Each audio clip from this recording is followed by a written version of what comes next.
السلام عليكم. أنا مروة حمزاوي. هعمل معاكم النهاردة الكبدة بطريقتي اللي أوعدكم لو جربتوها مرة هتعتمدوها دايما. وهنعمل كمان جنب الكبدة الطحينة بطريقة سهلة وبسيطة. هنبتدي إن احنا نسمي الله، وأول حاجة هنبتدي إن احنا نسخن الطاسة وهنحط فيها شوية زيت، يعني حوالي معلقتين من الزيت.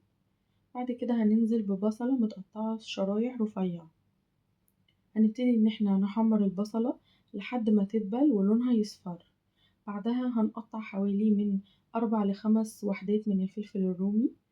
بعد كده لما البصلة بتاعتنا تدبل هننزل بالفلفل الأخضر اللي احنا قطعناه. هنبتدي نقلب فيهم مع بعض لحد ما ياخدوا لون أصفر، يعني بمعنى أصح يدبلوا مع بعض. بعد كده هنبتدي إن احنا نركنهم في طبق على جنب، وهنبتدي بقى إن احنا نعمل الكبدة بتاعتنا. هنسخن الطاسة بتاعتنا كويس جدا ونحط معلقة سمنة كبيرة تسيح. بعدها هننزل ب7 فصوص توم مهروسين. هنبتدي نحمر التوم كويس لحد ما ياخد لون أصفر فاتح. بعدها هنبتدي إن احنا نطش التوم بمعلقة خل واحدة. بعدها وراها على طول هننزل بالكلاوي أو القلب اللي بيجوا مع الكبدة، عشان بيحتاجوا دايما سوا أكتر من الكبدة.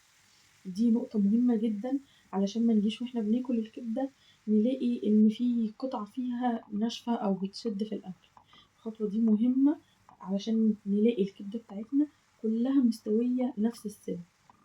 هنبتدي ان احنا هنشوحهم حوالي 10 دقايق، ونفضل نقلب فيهم باستمرار عشان ما يتحرقوش مننا. بعدها هنبتدي ان احنا نوسع مكان في الطاسة وننزل بالكبدة بتاعتنا، بس النار تكون عالية عشان الكبدة ما تنزلش السوائل بتاعتها. هنفضل نقلب لحد ما الكبدة تاخد لون من على الجنبين، ولو هتلاحظوا الكبدة ما نزلتش ولا نقطة مية. لو التزمتوا بالخطوات دي بالظبط الكبدة مش هتزفر ابدا معاكم، وهتستوي حلو وتفضل طرية. بعد ما شوحنا الكبدة خلاص هنزود عليها البصل والفلفل اللي شوحناهم قبل كده.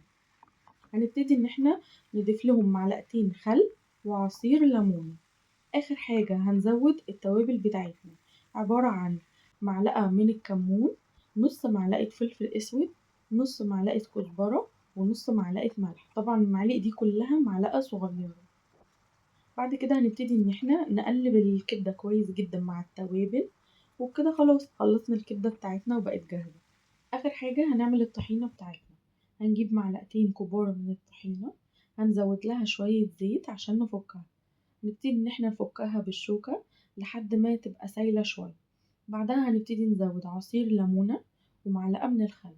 هنزود برضو التوابل بتاعتها، عبارة عن ملح، فلفل اسود، شطة وكمون. هنقلبهم كويس مع الطحينة.